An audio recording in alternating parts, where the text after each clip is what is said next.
O tema para nós revisarmos hoje é grupos animais. Tá? Nós vamos então relembrar aqueles principais grupos de animais que existem e as suas principais características. A principal dificuldade para este tema é o excesso de nomenclatura, a quantidade imensa de palavras descrevendo esses animais. Só que aquela história, não tem como nós simplesmente ignorarmos essas palavras. Nós não podemos simplesmente ignorar o vocabulário usado para fazer essa descrição. O que caracteriza o trabalho científico, entre outras coisas, é a exatidão, tá certo? Então, quando você descreve alguma coisa, você precisa ser exato nessa descrição, para que não haja dúvida daquilo que se fala. Então, tendo em vista essa exigência, nós não podemos substituir palavras por palavras semelhantes ou adaptadas, ou falar coisas do tipo aquela coisinha pendurada do lado direito do bicho. Nós não podemos fazer isso, nós precisamos de um vocabulário técnico específico. E a ciência caracteriza-se por ter esse vocabulário técnico específico. E a biologia faz muito uso disso daí, por causa da quantidade de coisas que tem que ser estudadas em biologia. Então, talvez a principal dificuldade para esse assunto seja exatamente a quantidade imensa de termos específicos. Dá para ignorar? Não dá para ignorar. Dá para substituir? Não dá para substituir, porque tanto no Enem quanto nos vestibulares esses termos serão cobrados. Agora dá para você tentar imaginar o significado do termo. Aí facilita um pouquinho. Uma segunda dificuldade que nós temos nesse assunto é você realmente guardar o que é cada coisa e se referindo a que grupo. Então, quando a gente chega e fala porífero, esse porífero tem uma série de características. Alguns alunos têm dificuldade em guardar que aquele grupo de animais tem aquelas características. Mas aí, gente, não tem outra saída a não ser estudar. Aí não tem o que a gente possa fazer. Notem que eu disse estudar, eu não disse ficar decorando. A biologia, repito, não é decoreba, a biologia é raciocínio. Então, se você pensar, olha, eu vou falar algo que eu abomino e a maioria dos biólogos modernos abomina também, que é o seguinte termo: escala zoológica. Não tem escala nenhuma aqui. Escala zoológica dá a impressão de que é a subida dos degraus da zoologia, dos grupos animais, né, mostrando a evolução desses... Não é nada disso. Isso daí é um termo que foi usado lá no final do século XIX, certo? Modernamente nós não usamos mais esse tipo de termo. Mas a escola, não estou dizendo a nossa escola, estou dizendo a escola como instituição, ainda ensina desse jeito. Então, quer queiramos, quer não, mesmo não sendo um termo adequado, ainda se usa. E aí é interessante a gente, então, saber lidar com ele.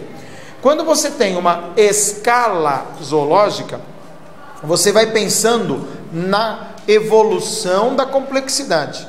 Eu não estou usando a palavra evolução biologicamente aqui, tá certo? Estou usando a palavra evolução como sinônimo de, sei lá, aumento de alguma coisa, melhoria de alguma coisa, o que está errado biologicamente, tá? Biologicamente, evolução não é melhorar nada, ok? Quando nós analisamos os grupos animais, então nós podemos pensar, é um recurso que ajuda, nós podemos pensar numa escala em que os grupos vão ficando cada vez mais complexos, e ajuda você a guardar as características se você pensar nesse aumento de complexidade. O que é que esse grupo tem que o grupo anterior não tinha? Qual é a consequência desse grupo ter desenvolvido essa característica? O que é que ele tem de vantagem sobre o grupo anterior? E assim sucessivamente, ok? Evolutivamente falando, é uma abordagem absurda, errada, mas para estudar, para fazer uma prova, tá legal, dá para a gente usar essa abordagem, ok? Existem diferentes grupos de animais, e no ensino médio, na verdade, nós não ensinamos todos os grupos reconhecidos internacionalmente. Na verdade, o que a gente faz na escola é simplesmente pincelar os principais grupos, mas principais em que sentido? Aqueles que são mais visíveis, aqueles grupos que é mais provável que você veja. Nós não trazemos para a sala de aula informações a respeito de grupos que provavelmente você nunca vai ver. Existem animais aí no planeta que simplesmente o ser humano sequer sabe, o ser humano normal, o ser humano não biólogo, dificilmente sabe que existe, enquanto que o biólogo conhece, porque estudou, né? Então, por exemplo, né? Alguém aqui já teve contato com um picnogonídeo? Um picnogonídeo? Todos os dias? Na sua rua? Então eu vou supor, pela sua afirmação, que você mora no litoral. Então, um picnogonídeo é um animal bastante interessante. É um animal que pode ser encaixado entre os artrópodes, tá certo? Ele entra ali, ele pode ser colocado entre os artrópodes, mas que ele não é estudado no ensino médio, porque simplesmente é absurdamente raro você ver um. Legal? E outra, se acontecer de você ver um, é capaz de você bater o olho e falar assim, nossa, que aranha feia, e jogar fora. É aquele bicho que fica entrando na areia? Não. Então, dificilmente você vai ter contato com um bicho desse. Então, esse não entra no conteúdo do ensino médio. Tá legal? Então, normalmente, picnogonídeo. Um dia eu mostro um picnogonídeo para vocês. Então, a gente deixa de fora do conteúdo. A gente só coloca mesmo no conteúdo do ensino médio aquele bicho que você tem a possibilidade de cruzar com ele na rua. Você fala, ah, olha lá, passou ali um pentatomídeo. Não, dificilmente você vai cruzar com um, né? Então, esse não entra no ensino médio. Então, na verdade, quando nós falamos aqui de principais grupos animais, o que nós estamos fazendo é apresentando para vocês aqueles que vocês já conhecem. Não estamos acrescentando novidades. Um ou outro que a gente acaba citando, que você, poxa, nunca ouvi falar, mas não é nada absurdo que você possa vir um dia ter contato com um animal desses. Legal? Então é isso que a gente chama de principais grupos, certo? Muito bem. Vamos apenas fazer uma introdução antes de analisar os grupos propriamente ditos. Então, nós estamos aqui fazendo uma revisão básica de zoologia. Zoologia é parte da biologia que estuda os animais. Então, a primeira pergunta que nos caberia aqui, depois da própria pergunta o que é zoologia, é a pergunta o que é animal. Tá, legal, zoologia estuda animais, mas o que é um animal? Por definição, olha só, animais são organismos multi ou pluricelulares heterótrofos por ingestão. Veja, essa frase parece grego, e é grego, mas ela precisa ter compreensão integral por vocês. Vocês têm que ler uma frase dessa e saber exatamente o que está escrito aí. Apenas uma pequena observação. Existem biólogos que não fazem distinção entre multicelular e pluricelular. Tá legal? Existem biólogos que consideram multicelular e pluricelular como sinônimos. Eu sou de um grupo de biólogos que diferenciam essas duas palavras. Então, Biri, lá no vestibular, o que eu faço? Definitivamente não é isso que vai te pegar no vestibular. Mas você tem que se preocupar com outras coisas, não com isso. Mas eu gosto, e existe uma quantidade imensa de biólogos que gostam de diferenciar multicelular e pluricelular. A ideia é a mesma, formados por várias células, mas como essas células se relacionam é o que vai fazer a diferença dos dois tipos, tá? Mas tem biólogo que acha isso besteira, tem biólogo que considera sinônimo, fala multicelular, fala pluricelular como se fosse a mesma coisa. É só uma questão de opinião, não tem implicação nenhuma isso daí. Veja só, animais são organismos multi ou pluricelulares. Então qual é a primeira condição necessária para que um ser seja considerado animal? Ele tem que ter muitas células. Ele não pode ser constituído por uma célula só.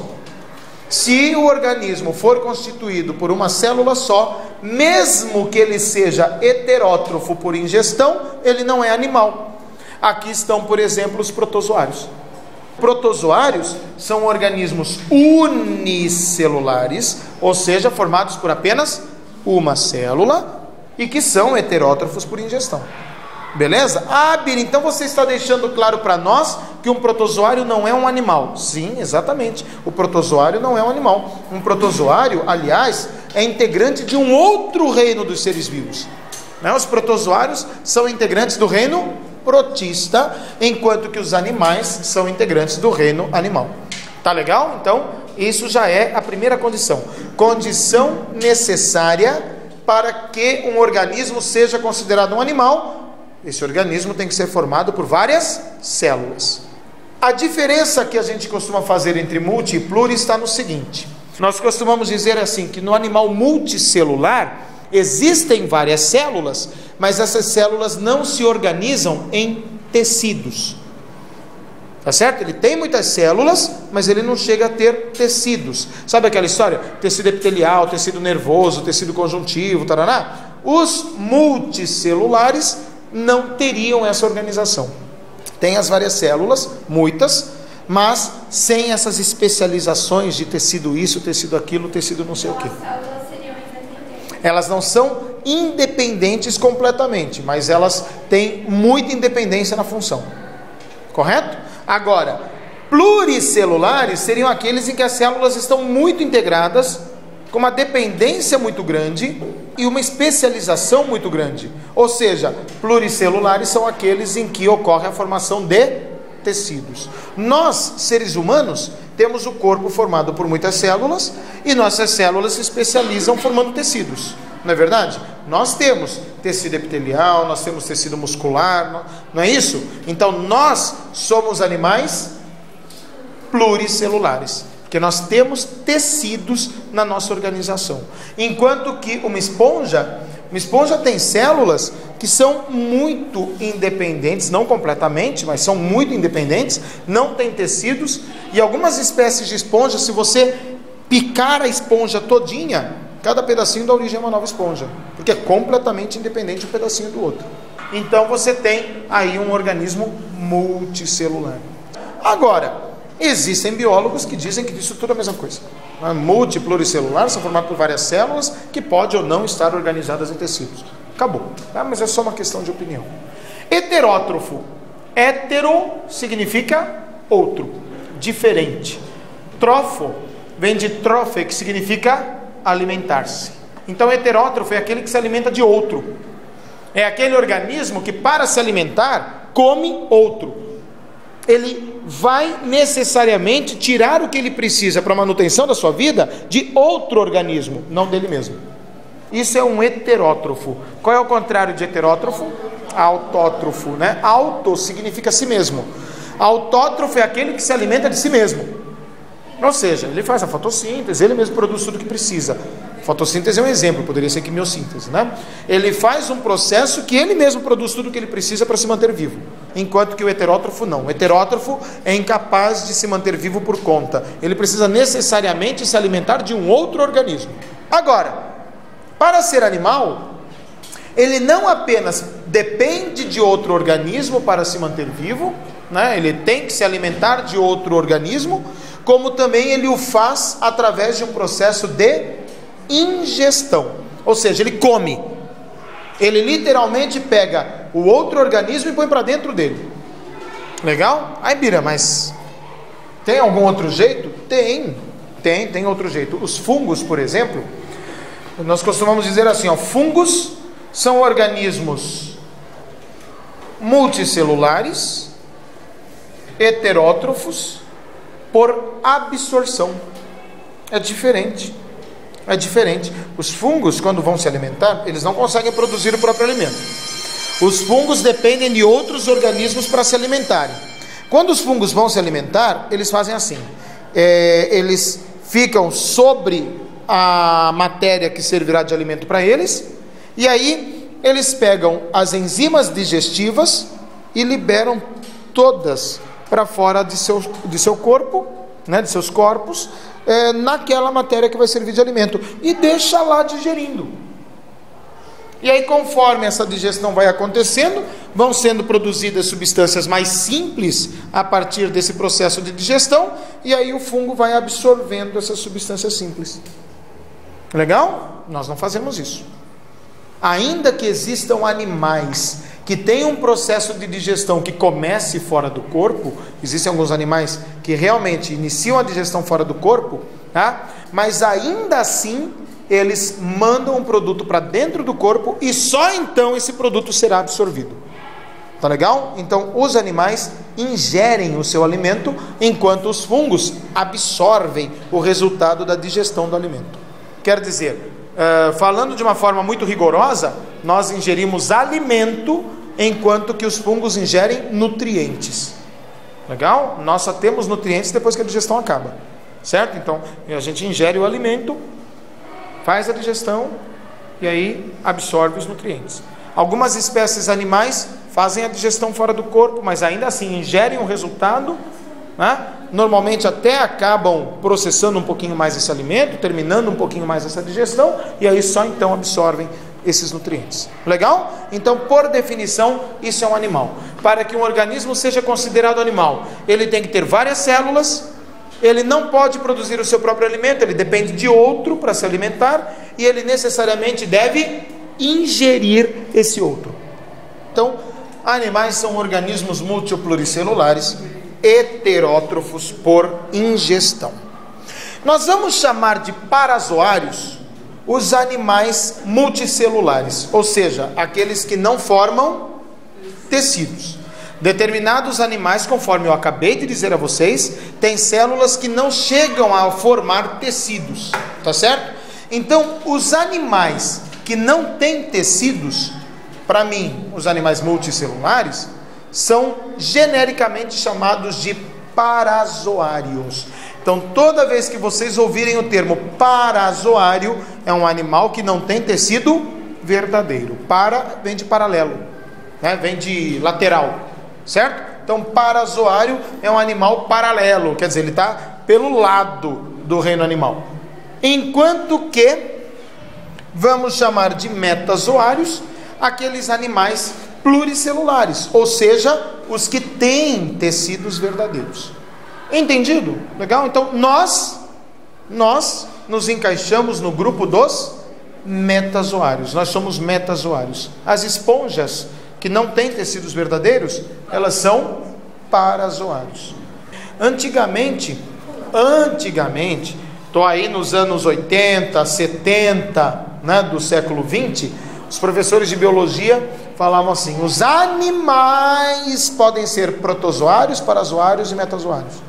Mas hoje não, protozoário não é animal, protozoário é protista. Correto? O primeiro grupo que nós precisamos revisar é o chamado filo porífera. Eu não falei nada, mas eu tenho certeza que vocês sabem que os diferentes grupos de organismos são separados em níveis de classificação. Um reino é formado por vários filos, não é assim?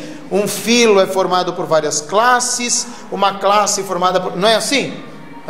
As chamadas categorias taxonômicas, né? Categorias taxonômicas para a classificação dos seres vivos. Então, o reino animal é formado por diversos filos.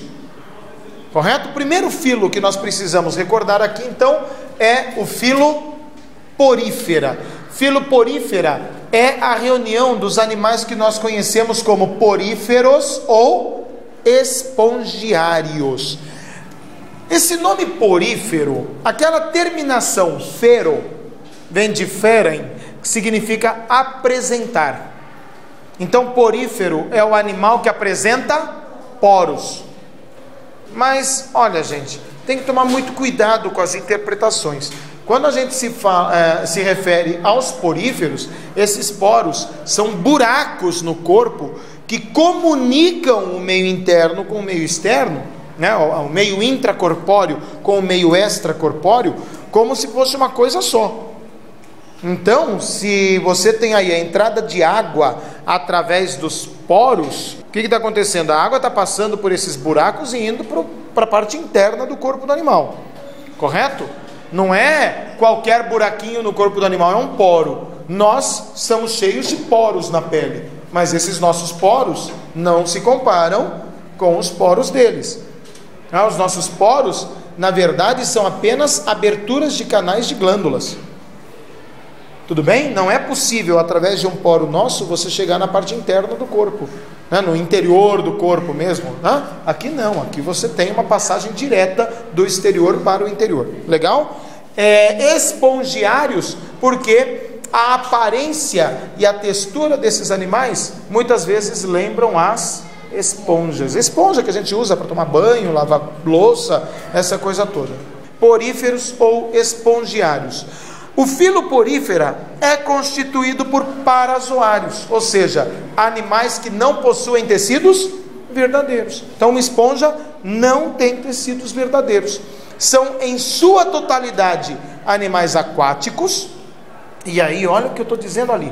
São animais aquáticos que podem ser dulcícolas ou marinhos, né? Cola é habitar. Então, dulcícola habita a água doce. Tá legal? Então, podem ser encontrados em rios e em lagos. Enquanto que marinho indica aqueles seres que são encontrados na água salgada.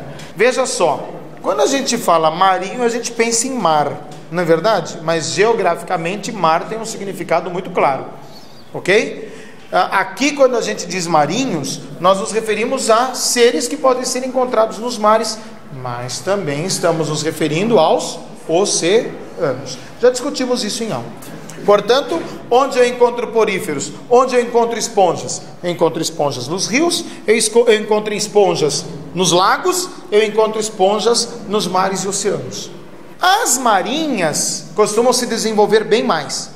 Costumam ser mais bonitas, mais vistosas. Essa aqui é uma esponja marinha. Enquanto que as esponjas dulcícolas costumam ser pequenininhas, pouco desenvolvidas. Na verdade, é muito normal uma pessoa nunca na vida dela perceber a existência de uma esponja dulcícola, tá? Porque normalmente elas são realmente muito pequenininhas, formam assim pequenos revestimentos em pedra, em troncos de árvore que estão dentro da água. São coisas assim bem discretas. Somente olhar treinado mesmo para chegar e falar assim: ah, tem uma esponja aqui.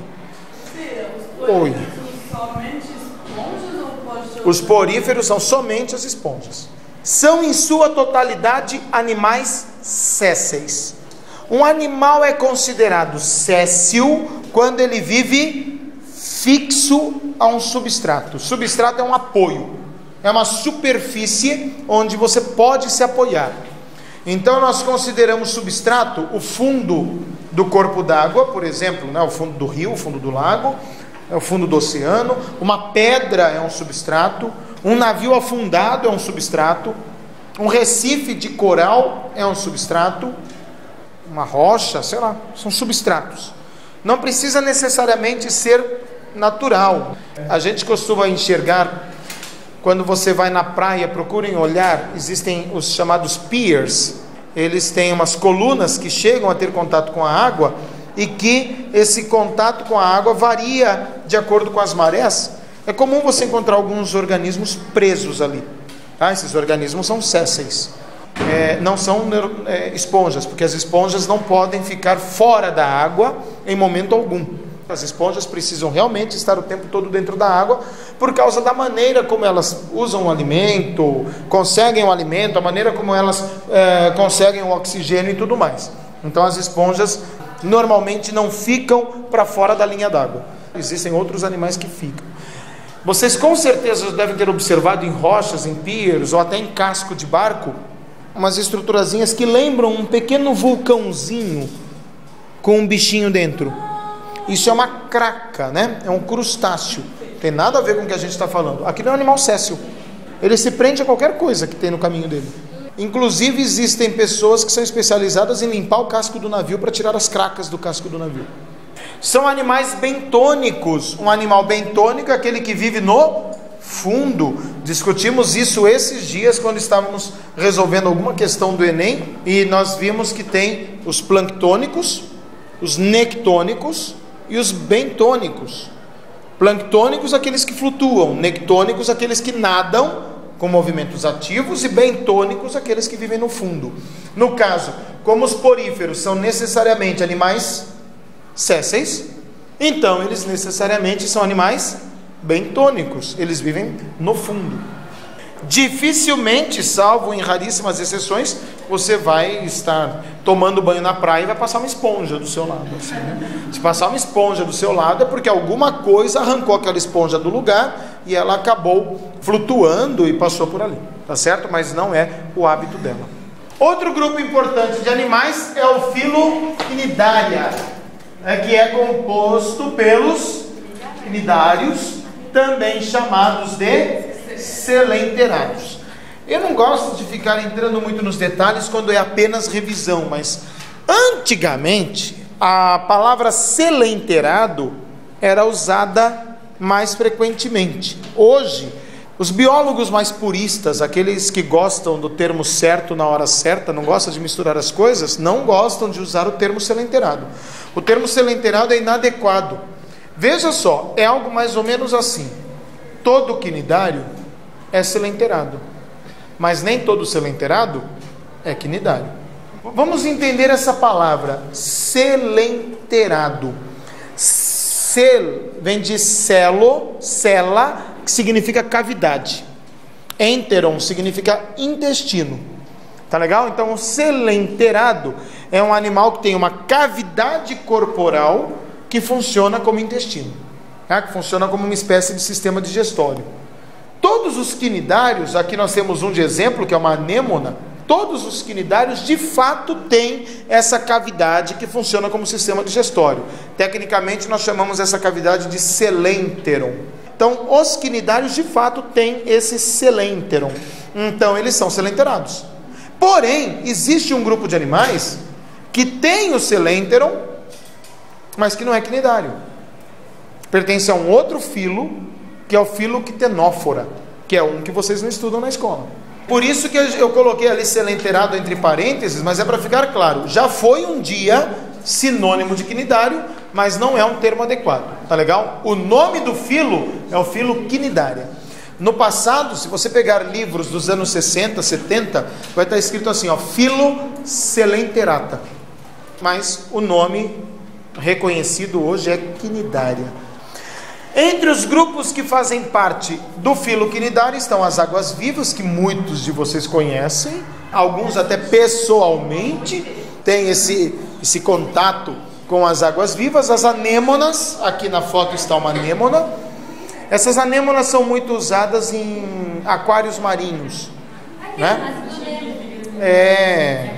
Aqui a gente está vendo meio de cima, né? Mas sim, é ele mesmo. As anêmonas, os corais, também bastante conhecidos, e as hidras. As hidras são pouco conhecidas, mas elas são muito comuns. São cnidários de água doce.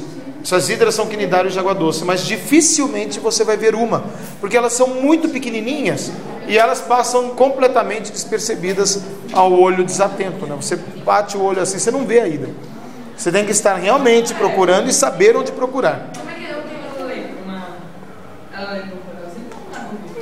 O hidra é aquele que tem o corpo mais alongadinho, com os tentáculozinhos na ponta, uma meia dúzia, 10 tentáculos assim, mas não tão gordinho desse jeito, né? E outra, esse aqui é um bicho desse tamanho assim.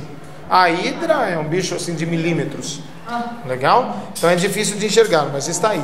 Todos eles têm uma característica marcante, que é a capacidade de provocar lesões.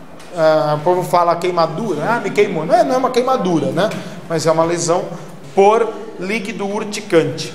Aquele outro grupo lá que eu falei há pouco, os ctenóforos, são muito parecidos, mas não têm a capacidade de provocar essa lesão. Todos eles são capazes de queimar tanto quanto uma água-viva. Tá legal? Então quem já sofreu aí, aspas, queimadura com água-viva, é mais ou menos a mesma coisa com os demais aqui. Os cnidários são também todos animais aquáticos, podendo ser dulcícolas ou marinhos. No caso aqui, ó, águas-vivas, no sentido próprio da palavra, anêmonas e corais, são todos marinhos. E hidras são animais dulcícolas, encontrados, portanto, na água doce. Os cnidários são o primeiro grupo de animais a apresentar um sistema digestório. Sistema digestório que seria um sistema especializado na digestão. Vocês notem que eu não falei isso para os poríferos, não é verdade? Não falei isso para os poríferos. Na verdade, nós temos que ter o seguinte entendimento: os poríferos têm tecidos, então eles não têm nada acima de tecido. Lembra quais são os níveis de organização? Célula, tecido, órgão, sistema, aparelho e organismo. Então veja só, se os poríferos têm células, mas essas células não formam tecidos. Ora, se os poríferos não têm tecidos, então eles não têm nada acima de tecido. Então não tem órgão, não tem sistema. Tá legal? Os poríferos não têm sistemas. Agora, os quinidários têm. Os quinidários já são considerados metazoários, porque as suas células se reúnem formando tecidos, e não só isso, já tem uma estrutura de órgão e aparece pela primeira vez aí na escala zoológica o sistema digestório. Não apenas tem órgão, como também tem um sistema especializado para fazer a digestão. Entre aspas, né? Na verdade, esse sistema digestório não é um sistema digestório propriamente dito. Ele tem função dupla. Como assim? Esse sistema digestório serve tanto para o animal fazer o seu processo de digestão, como também para fazer a circulação no interior do corpo. Então ele não é um sistema digestório, certo? Ele é um sistema digestório e circulatório ao mesmo tempo. A principal característica desse grupo de animais é a presença dos quinidócitos. Quinidos, em grego, quinidos, significa urtiga. Vocês sabem o que é urtiga? Urtiga é uma planta capaz de provocar queimaduras muito chatas. Existem no mato, no cerrado, à vontade tem urtiga. Essa urtiga é uma planta que tem os pelos, e esses pelos têm um líquido extremamente irritante para a nossa pele.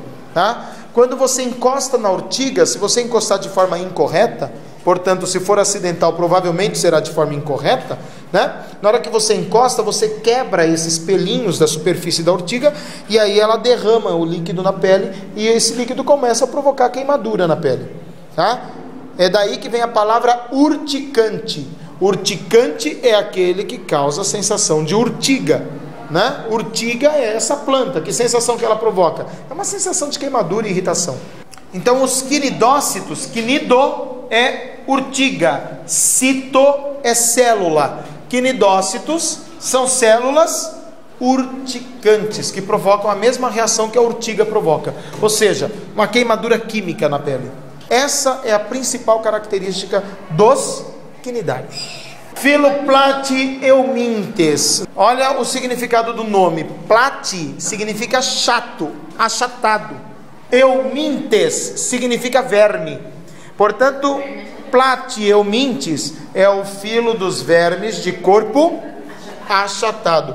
O que caracteriza esses animais, então, é o corpo achatado. Mas olha só o adendo aqui, né?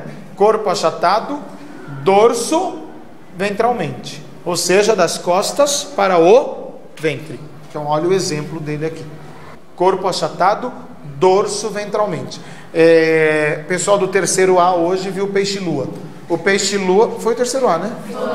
O peixe-lua tem um corpo achatado lateralmente. É diferente. Então, quando é das costas para o ventre, é achatado dorso ventralmente. Quando é pelos lados, aí é achatado lateralmente. Os platyeumintes são achatados dorso ventralmente. Entre os diversos representantes do grupo dos platyeumintos, vários deles são parasitas. Aqui nós podemos encaixar a solitária. Lembram da solitária? A tal da tênia.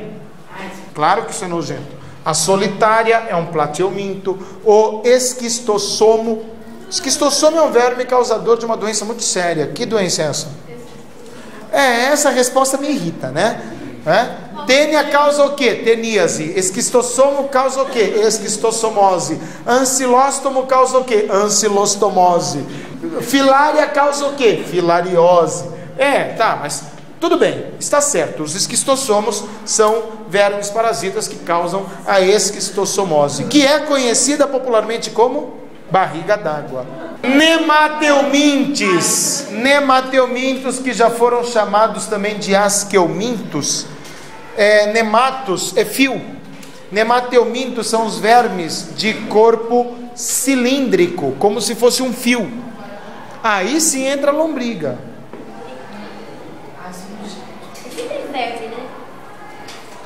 Aliás, o que é um verme?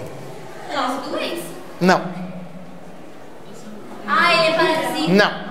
Um verme é um animal que apresenta o corpo alongado e é desprovido de apêndices locomotores articulados. Tudo bem? Não tem pernas articuladas e ele tem que ser necessariamente um invertebrado. Então vamos lá. Verme é um animal invertebrado de corpo alongado, desprovido de apêndices locomotores articulados. Se ele causa doença ou não, se ele é parasita, se não é, se ele rasteja ou se ele nada, tudo isso é completamente irrelevante. Está claro isso? Então vamos lá, planária. A planária é animal? É. Invertebrado? É. A planária tem um corpo alongado? Tem. Apesar de achatado, ele é alongado. O que é alongado? Mais comprido do que largo, né? Então ela tem um corpo alongado? Tem. Ela tem pernas articuladas? Não. Então a planária é um verme. Ela causa doenças? Não. Ela é parasita? Não. Necessariamente o verme tem que ser cilíndrico? Não, em momento algum eu falei isso. Eu falei, olha só, olha o que eu falei: animal invertebrado de corpo alongado, desprovido de apêndices articulados. O verme necessariamente... Percebeu? Então, os anteriores são vermes, só que é um verme. Tá legal? E ele não tem um corpo cilíndrico, ele tem um corpo achatado dorso-ventralmente. Isso é um verme. Esse tem corpo cilíndrico. Tá legal? Aliás, o que caracteriza os nemateumintes é que eles são vermes de corpo cilíndrico, só que com um detalhe: esse corpo cilíndrico não é segmentado, ou seja, é um corpo que não é formado por anéis. Se você olhar o corpo desse aqui, veja, ele tem um corpo cilíndrico, mas não é anelado, não tem segmentos corporais. Então veja só, corpo cilíndrico não segmentado. Isso significa que devem existir os vermes de corpo cilíndrico segmentado. Sim, existem, são os anelídeos. Minhoca causa doença? Minhoca é parasita? Não, e ela é um verme.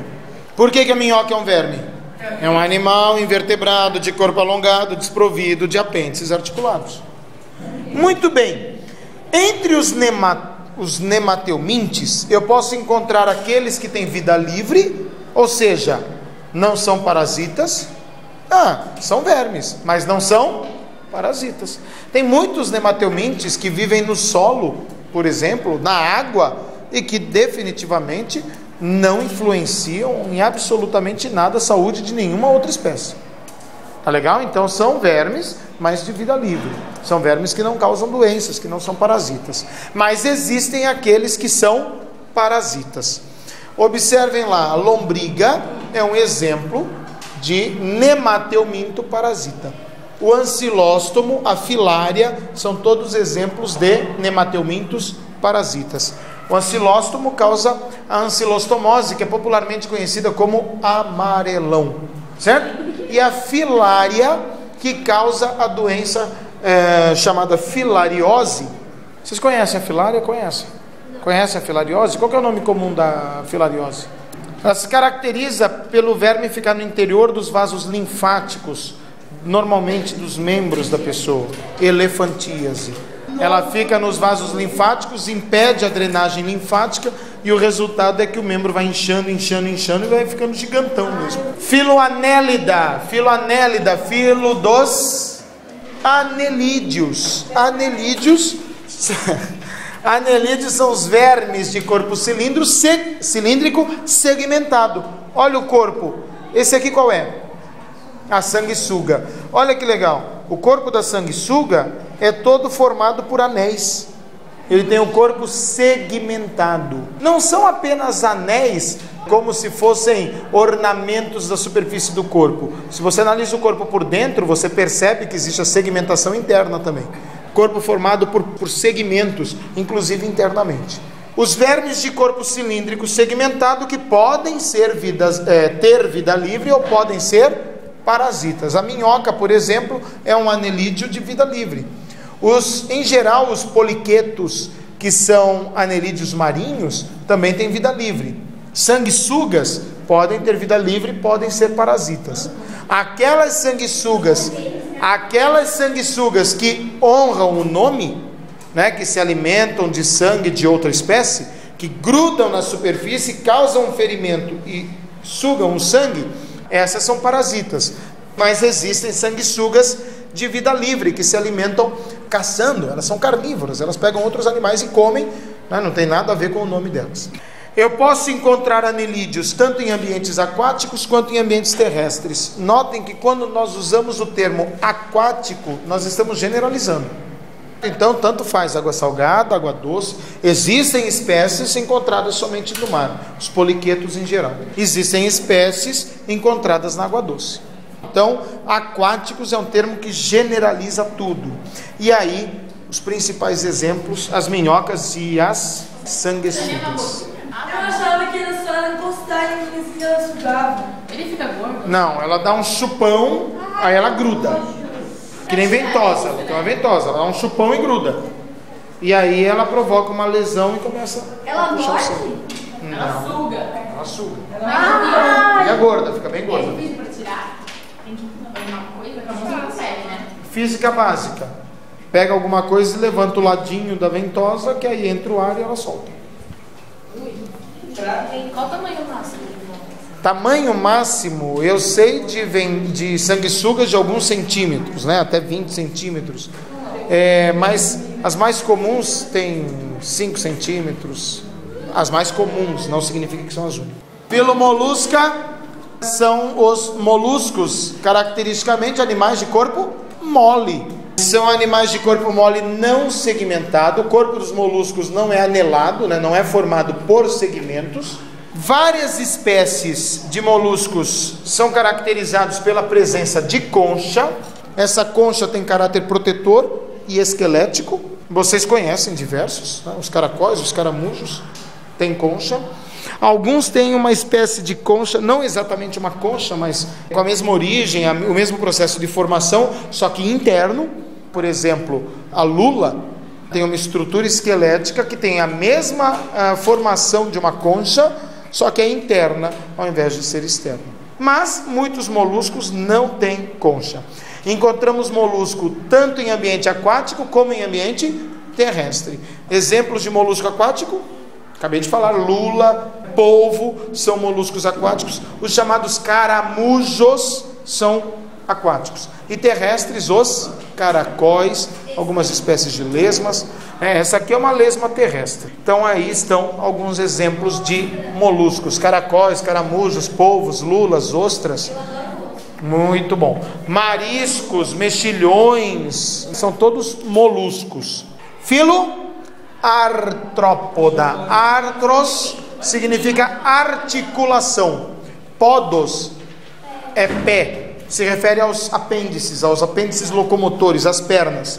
Os artrópodes são aqueles animais que apresentam os seus apêndices, né? As pernas articuladas. Quando a gente fala apêndice, é qualquer coisa que se projeta para fora do corpo. As pernas são apêndices. As antenas são apêndices. Peças bucais são apêndices. No caso das aranhas, elas têm quelíceras aqui embaixo, que são agulhas que saem do corpo, são apêndices. Qualquer coisa que vá para fora do corpo. E aqui os olhos, certo? Mas veja, é uma peça só.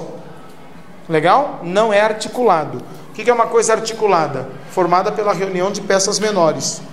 Você tem aqui, no caso dessa aranha, ó, aqui é uma peça, aqui é outra peça, aqui é outra peça. Então o apêndice dela, esses apêndices dela são articulados, formados por pequenas peças. Isso é o que caracteriza os artrópodes. Notem que tem aqui a observação de que esse é o grupo que tem a maior biodiversidade. Se você pegar todos os animais, os artrópodes são aqueles que apresentam o maior número de espécies. Tá certo? São com maior quantidade de espécies no planeta, tá? E entre os artrópodes, os insetos são os mais numerosos em espécies. Ocupam os mais diversos hábitats. Nós encontramos artrópodes em qualquer lugar que você puder imaginar. Dentro d'água, fora d'água, no alto da montanha, debaixo da terra, em cima da terra, nas árvores, onde você imaginar, nós podemos encontrar artrópodes. E aí alguns exemplos, né? Os insetos, os aracnídeos e os crustáceos. Os aracnídeos são as aranhas, os escorpiões, os carrapatos, os ácaros em geral. Os crustáceos são caranguejos,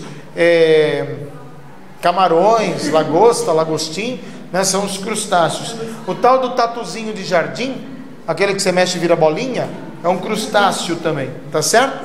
Insetos, baratas, moscas, mosquitos, borboletas, vespas, formigas, abelhas, são insetos. Equinodermata, o filo dos equinodermos. Esse grupo, olha só, a tradução é a seguinte: equinos é espinho, derma é pele. Equinodermas são animais que têm espinhos na pele. Não é só isso que caracteriza o animal. É que quando o nome do grupo foi dado, foi essa a ideia, né? Olha, nossa, esse bicho tem espinhos na pele. É um equinodermo.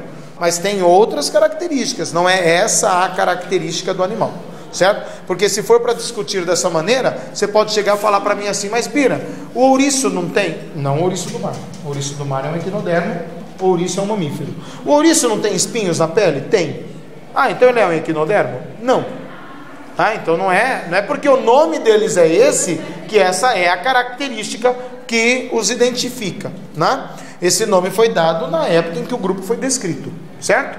Mas vejam só, animais com espinhos na pele, são exclusivamente marinhos, é um grupo que a gente só encontra de fato na água salgada, não existem equinodermos dulcícolas, nem equinodermos terrestres.